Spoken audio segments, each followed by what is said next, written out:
Arturo, programa 128, despedida de este 2016, un año fantástico para Huellas. Sí, hemos tenido, por lo menos por lo que nosotros sabemos, un buen año de producción, con temas muy interesantes, donde fuimos descubriendo y ayudando a conocer muchas otras cosas de la historia de San Francisco, que como se ve no tienen una sola línea en el desarrollo de su historia a lo largo del tiempo, sino que hemos abarcado desde política, cuestiones artísticas, deportivas, en fin. La vida cotidiana. Muchos aspectos que son interesantes de conocerlos. Mucha gente que ha conocido San Francisco, incluso gente grande, que nos lo dice en la calle, mucha gente que ha conocido San Francisco de la mano, o aspectos de San Francisco de la mano de estos programas de Huellas. Sí, sí. Que es el objetivo que nosotros teníamos de cuando lo planteamos. Y ya fue la tercera temporada, así que para nosotros una satisfacción desde el archivo gráfico, ¿no es cierto?, agradeciéndole a todos los que nos han acompañado en este tiempo, a la gente del canal, ¿no es cierto?, por el espacio que tenemos, a nuestros auspiciantes, la gente de Macoser, que en los 3 años ha venido acompañando el desarrollo de este programa. Y bueno, las expectativas son ver si en el año 17 tenemos la 4ª temporada, porque temas hay, bueno, infinidad para tratar y siempre es muy interesante y constructivo ir difundiendo, ¿no?, cosas que han ocurrido en la ciudad. Pero también, como decimos siempre, esto tiene un propósito, que es el de difundir temas que están en el archivo y en el museo, hacer conocer los elementos que la gente ha estado donando a lo largo del tiempo y que sigue aportándonos. Mientras nosotros también estamos desarrollando una obra, ampliando, ¿no es cierto?, el edificio en este tiempo, a los fines de darle mejor cobijo a todo ese patrimonio, que bueno, que va creciendo permanentemente, que es muy importante y que nos permite hacer esta tarea que estamos haciendo en Huellas, a la que le agradecemos a todos. Sin duda, fíjate, ¿no, Arturo? Yo creo que hemos hecho una contribución a que se perciba lo significativo que es el patrimonio que se atesora en el archivo gráfico del Museo Histórico. Hemos hecho 3 temporadas de Huellas, 128 programas y tendríamos para hacer otros 128 programas porque es un tesoro impresionante. Y todos y cada uno de estos temas que hemos abordado aquí en síntesis televisiva, por supuesto pueden ser profundizados con todo el material que hay ahí en el archivo gráfico. De hecho, o sea que a partir de algunos programas hay gente que va a efectuar consultas, ¿no es cierto?, en el lugar para tratar de ampliar o buscar algún dato más, porque evidentemente lo que nosotros hacemos acá en el programa es algo muy superficial sobre temas que a veces merecen un tratamiento mucho más profundo, más dedicado. Despedida, agradecimientos que ya formuló Arturo y el deseo de reencontrarnos en el 2017. Macoser, para sus productos Singer y Florencia, presenta con exclusividad este programa de difusión educativa y cultural.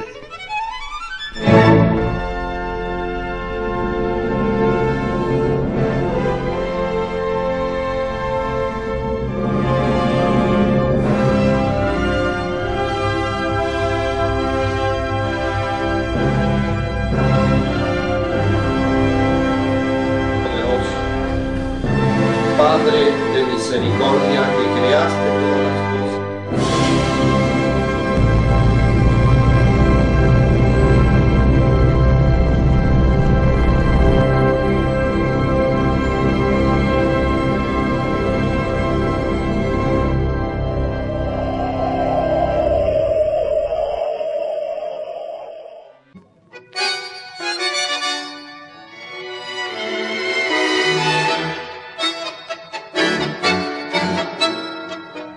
En este bloque de Huellas vamos a repasar un aspecto muy interesante de la historia política de la ciudad de San Francisco. Nos vamos a referir a un hombre que tuvo una gran influencia en toda una etapa sanfrancisqueña. Nos referimos a Tristán Paz Casas. Pero el tema específico de la intensa vida de Tristán Paz Casas tiene que ver con que fue el único intendente municipal que llegó a ser exonerado. Una decisión de carácter judicial realmente grave. Bueno, sobre esa exoneración y sobre algunos aspectos de la vida de Tristán Paz Casas es de lo que vamos a hablar en este bloque con Arturo Bienedel, por supuesto. ¿Cómo estás, Arturo? Bien. ¿Qué personalidad la de Tristán Paz Casas? Claro, ¿no? Un dirigente radical de comienzos del siglo XX, segundo intendente electo en San Francisco, también del radicalismo, con la ley Sáenz Peña. Claro. O sea que él llega el voto secreto y obligatorio. Universal, secreto y obligatorio. Sí, era ahí votaban nada más que los varones, ¿no? Universal para hombres. Claro, era universal de los hombres, donde votaban también los extranjeros, y el primero es León Sananes y el segundo es Tristán Paz Casas. En cuanto al tema de la exoneración, que llega en el año 17, al año después de la elección de él, en realidad posteriormente a Trigueros de Godoy también el Consejo Deliberante lo exoneró, pero la justicia revertió esa decisión. La decisión. O sea que al que efectivamente exoneran y no vuelve al gobierno es Tristán Paz Casas. La exoneración implica una especie de despido. Claro, es alejarlo del cargo. Alejarlo del cargo. Exactamente, y eso lo decide el Consejo Deliberante. Claro, una decisión de carácter político la exoneración. Absolutamente. No es una decisión de carácter judicial. Incluso porque ahí había un enfrentamiento entre el Consejo Deliberante y el intendente. Claro. Y el Consejo Deliberante, fíjate, estaba presidido por un inglés, que era Juan Cleland, que en San Francisco fue fotógrafo, y él era un extranjero, un inglés, ¿no es cierto?, que, bueno, estaba permitido, por supuesto, que sea autoridad, porque acá tuvimos autoridades francesas, italianos, españoles, en fin. Pero en ese momento Juan Cleland era el intendente que le plantea... El presidente del Consejo Deliberante. El presidente del Consejo Deliberante le planteó con un grupo de concejales que lo acompañaban, porque el Consejo estaba dividido, concejales a favor del intendente y concejales en contra. Eran pocos los concejales, eran 5 nada más, pero fue suficiente como para que se llegue a la exoneración. Esto es porque en el año 1916 se inauguró el Hospital Iturraspe, y entonces el hospital pasó a ser... Perdón, ¿no? Tristán Paz Casas tenía era un profesional. Era abogado. Era abogado. Sí, señor. Tristán Paz Casas era abogado. Sí, señor. Un abogado con una familia proveniente del sur de la provincia de Córdoba, de la zona más bien de Belville, de aquellos lugares. Parte de la familia de él, de donde él era oriundo. El tema es que en 1916 se inaugura el Hospital Iturraspe con el apoyo de la provincia, pero los recursos, ¿no es cierto?, que recibía venían de la provincia, parte de una subvención municipal y parte también de lo que conseguían en una actividad muy fuerte que hacían las damas de beneficencia. Sí, señor. Que se crea en el año 1915 con el objetivo de apoyar la función del hospital. Donde tiene un rol importante de Dominga Cullen. Dominga Cullen en el principio, y luego, bueno, al poco tiempo después ya Dominga Cullen fallece también, así que son mujeres de San Francisco las que toman la decisión de llevar adelante la Sociedad de Damas de Beneficencia. ¿Cómo se vincula esto con la exoneración del intendente? Esto viene a raíz de que el doctor Carrá, el doctor Enrique J. Carrá,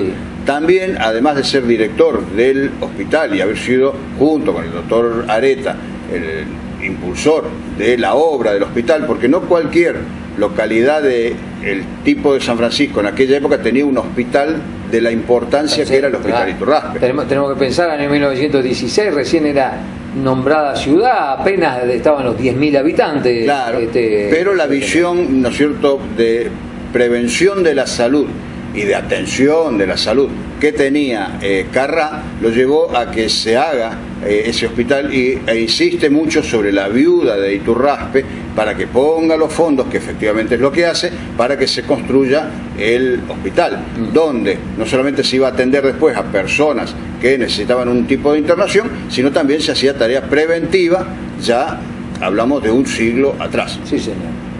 El caso es que cuando Tristán Paz Casas ya es intendente, deja en un momento dado de pasar la subvención que tenía que pasarle al hospital y por otra parte deja de pagarle también el sueldo que tenía Carrá como médico municipal. Bien, un enfrentamiento allí. Claro, entonces Juan Cleland, que era el presidente del Consejo Deliberante, hace un pedido de información al Ejecutivo para que diga por qué no se pagaba el subsidio o la subvención al hospital y por qué no se le pagaba al médico municipal, que Carrá era médico municipal desde el año 1900, en realidad 1901, porque él llega muy sobre finales de 1900 y si bien inmediatamente se incorpora a la planta de la municipalidad de entonces, comienza a ejercer en 1901 como médico municipal.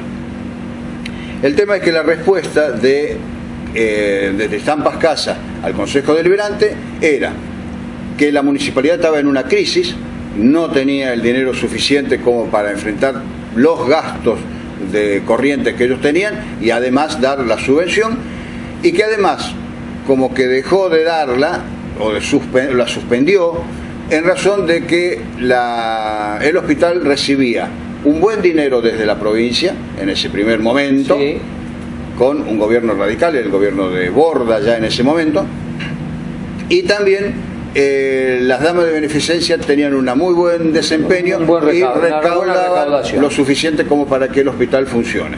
Y en cuanto a lo del doctor Carrá, que Carrá en realidad nunca había manifestado mayor interés ni había hecho reclamos porque a él no le pagaban. Era bastante dentro de lo que conocemos sobre Carrá, un desapego a la cuestión económica que él tenía, o sea, de la atención a las personas más humildes sin cobrarle, en fin, de esa, una cuestión generosa. Él tenía su consultorio donde también obviamente trabajaba y cobraba, pero esa respuesta... había un desinterés bastante manifiesto sobre la cuestión económica fundamentalmente. Entonces esa es la respuesta que él envía al Consejo Deliberante. El Consejo Deliberante, como réplica a esto, votan y deciden exonerarlo. Tremenda la reacción. Claro, ahí no. Entonces los dos recurren, ¿no es cierto?, a una instancia superior, como es el caso de Tristán Pascasas, que recurre al gobierno de la provincia, radical también, que envía a un comisionado, una persona que la envían a ver qué pasaba en la Municipalidad de San Francisco, reunirse con la gente del Consejo Deliberante, reunirse con el intendente. El Consejo Deliberante le suma a esto algunas acusaciones a Tristán Pascasas que hoy resultarían no resultan, digamos, graciosas, pero eran importantes en el momento. Por ejemplo, una era que había como una malversación de algunos dineros de la municipalidad en beneficio propio de Tristán Pascasa, y la otra era que del corralón Tristán Pascasa retiraba alfalfa y afrecho para los caballos. Claro, hay que tener en cuenta, era como que hoy vayan a combustible. A combustible. Claro, y use combustible era el mantenimiento de los animales, claro, con los que se movilizaba la gente en el momento. O sea, esos eran los otros cargos que se le hacían al intendente. Así que el enviado de la provincia queda un poco sin argumentos. Desde el Consejo Deliberante aceleran todo como para hacer un llamado urgente de elecciones.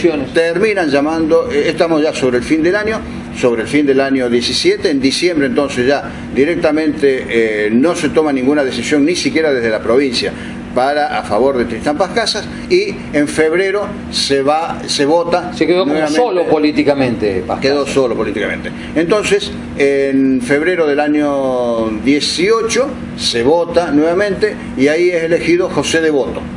Que José Devoto fue una persona que fue varias veces elegido intendente de San Francisco, fue intendente en varias oportunidades. Pero hay que tener en cuenta que los periodos eran muy cortos, eran de 2 años. De 2 años, sí, ¿cierto? O sea, la persona que ha ejercido en San Francisco la mayor cantidad de años como intendente, e incluso en forma continuada, es Jorge Bucco, que estuvo 12 años continuos.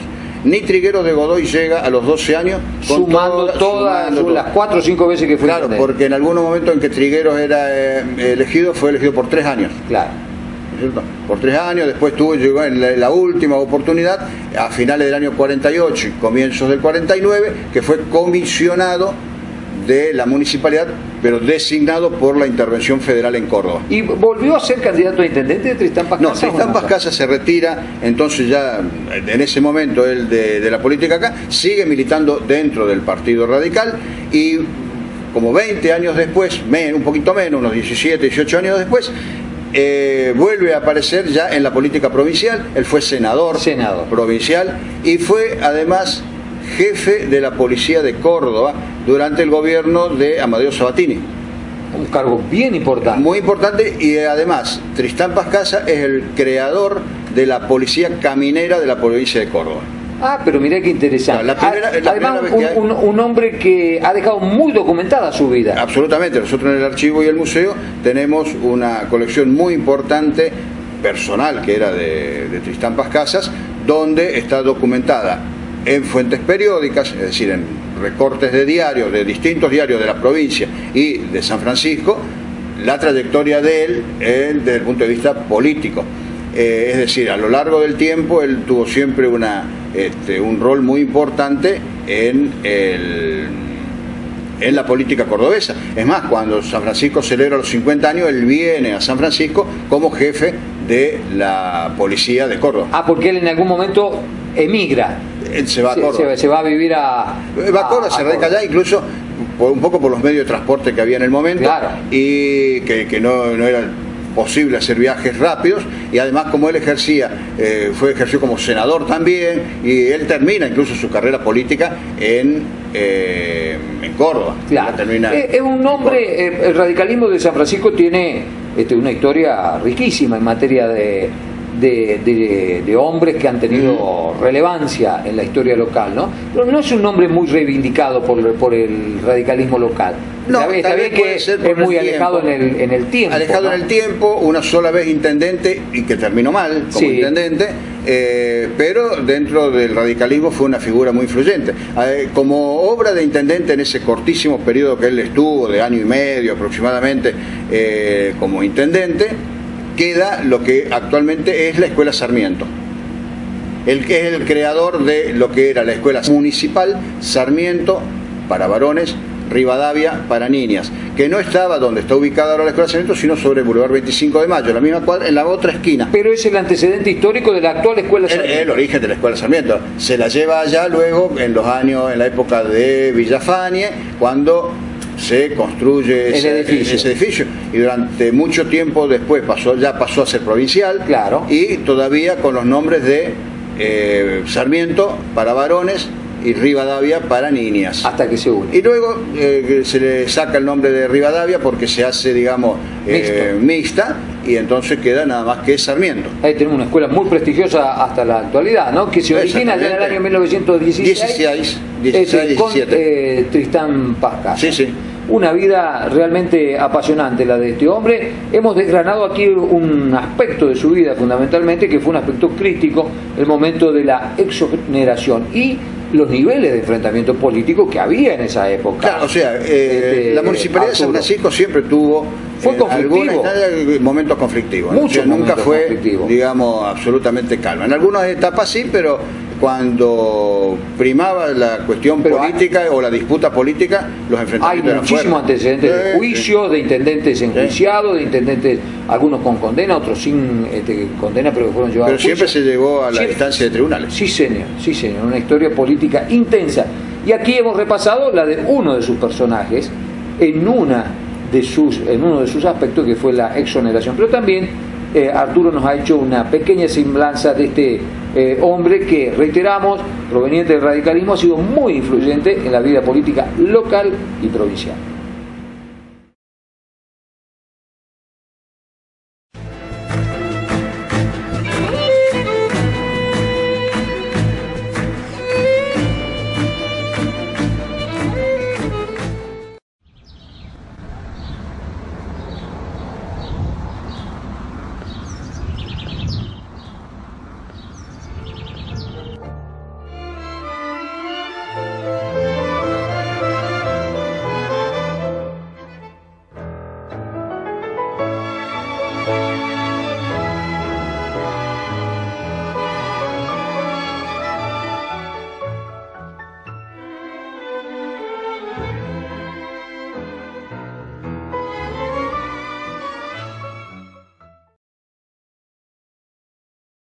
¿Cuál es el nombre completo suyo? Graciela Marta Paola de Cuaya.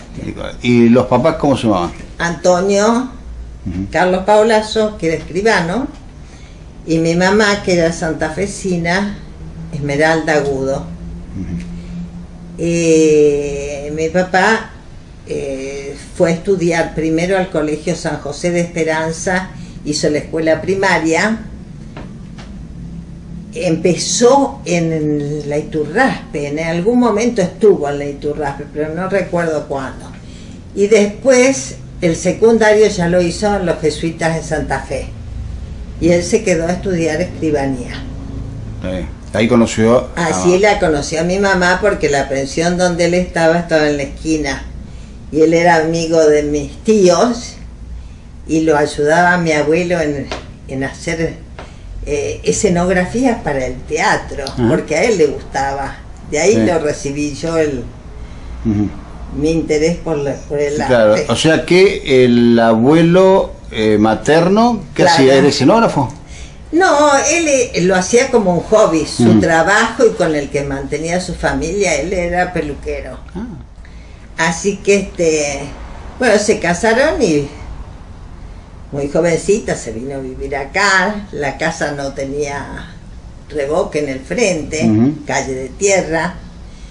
El viaje era todo un safari que hacían hasta ¿De acá. qué año estamos hablando? Y del año 30. Me dice que no tenía revoque en el frente. No, era bueno, ¿y quién dispuso, si sabes, el tema de la estrella de David que hay? Mi papá. ¿Por qué? Porque no tiene ninguna relación ni religiosa, pero como a él le gustaba dibujar, él hizo el diseño del frente. Porque también es un diseño masón. No sé, en eso no lo sentí nunca acá en mi casa. Así que pero a todos les llama la atención. Y yo se lo preguntaba a mi mamá, ¿no?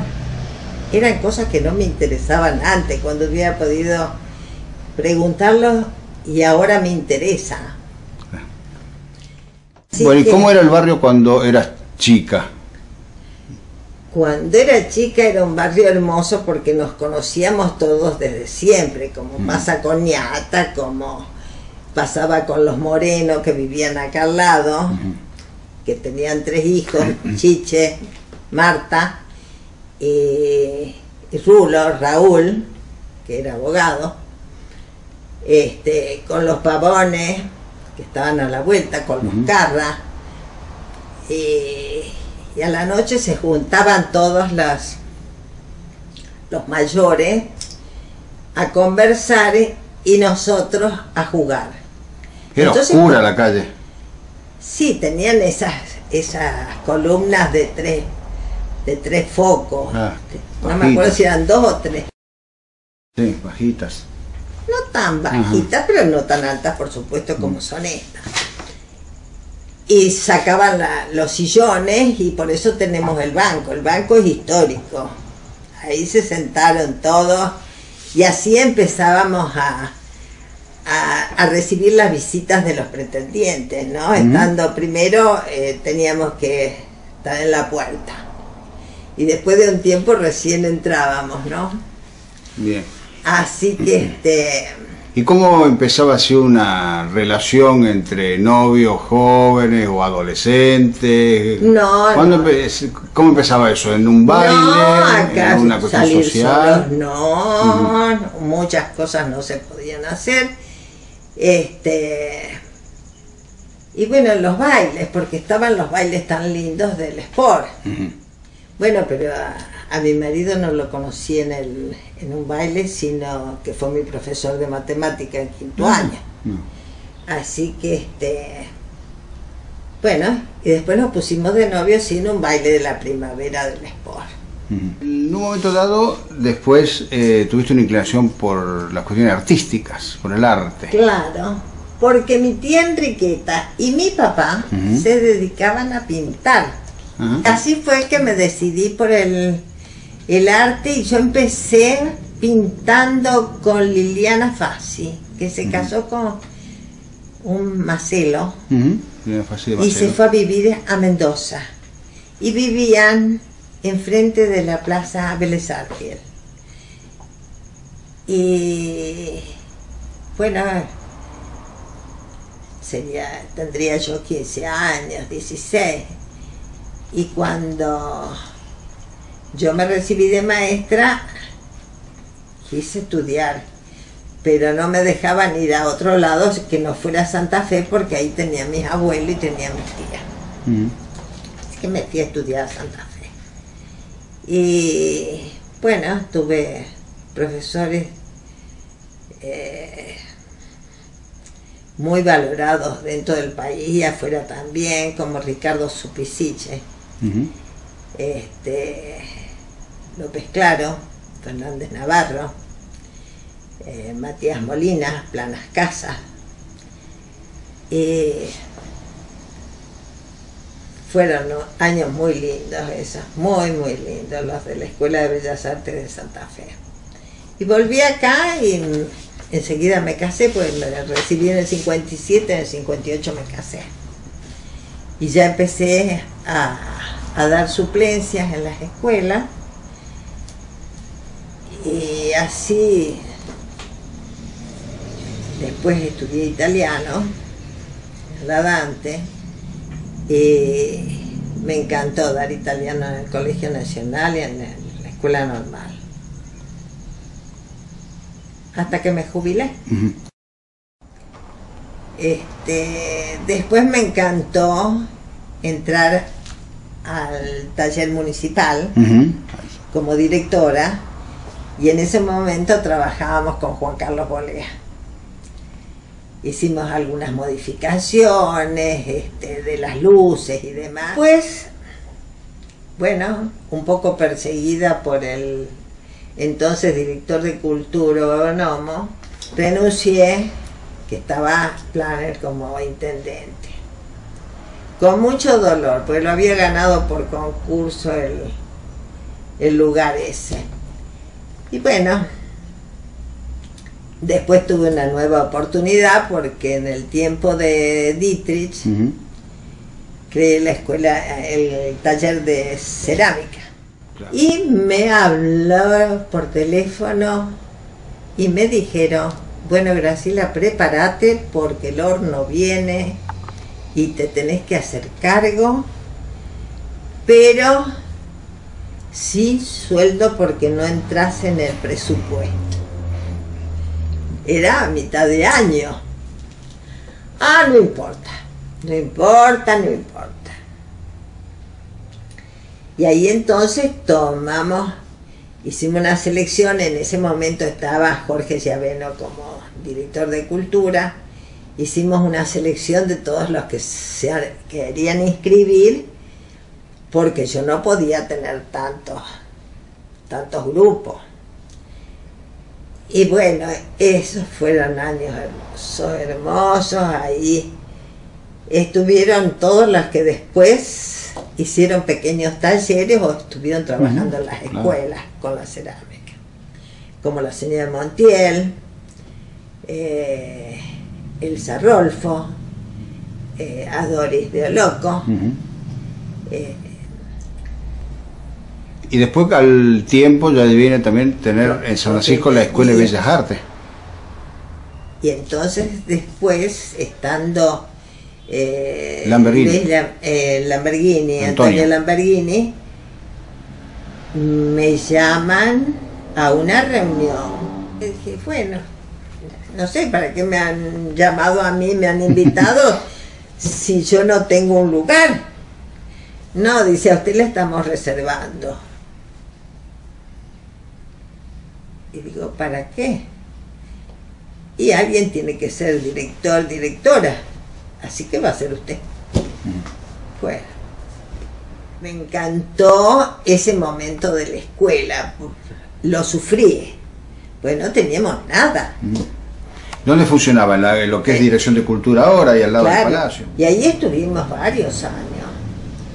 Hasta que la provincia alquiló lo que es la esquina ahí del Pingüino, que era un molino. Claro, en Irigoyen y 25 de Mayo. Claro, entonces, claro, era un galpón con otro galpón al lado,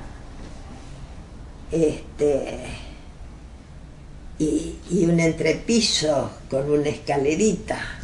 Entonces, y bueno, así se fue haciendo. Ya no llegué a la escuela nueva. Yo me jubilé antes, me jubilé en el 88. Y qué sé yo, creo que si volviera a vivir me gustaría ser docente, pero con los alumnos de entonces, no los de ahora. Ahora está muy difícil la cosa, muy difícil. Pero qué lindo, cuánta gente que ya no está, de aquellos que trabajaban conmigo, ¿no?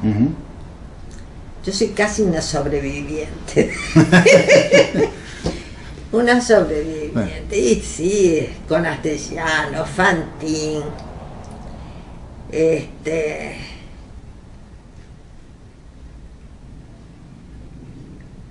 a Teobaldo, no, a Holguín, todos esos fueron profesores míos, Lepore, en la escuela normal.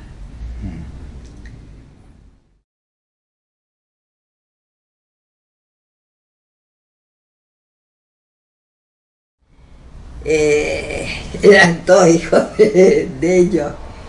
Y a las mujeres no sé quiénes son las mujeres, la verdad que no. Yo tendría que haberlos anotado. Ahora, ¿vivían en algún momento todos juntos? Porque me había contado antes de que... Ellos vivían todos juntos.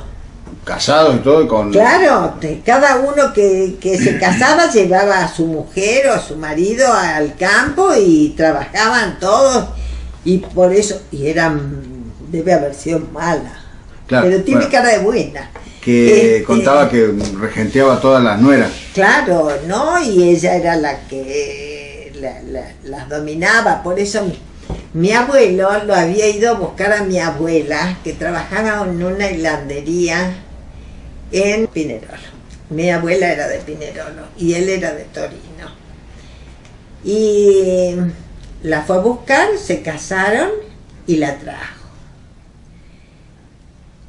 Y ella extrañaba, claro, de estar en la tierra, y ella vivía ya en una ciudad y tenían adelantos de luz eléctrica y dice que les daban unas ganas de llorar, pero guay que fueran a llorar delante de la suegra. Así que se iba a llorar a un bosquecito que había atrás en el campo, con alguna excusa, y entonces aprovechaba y lloraba todo lo que ella sentía y todo lo que extrañaba.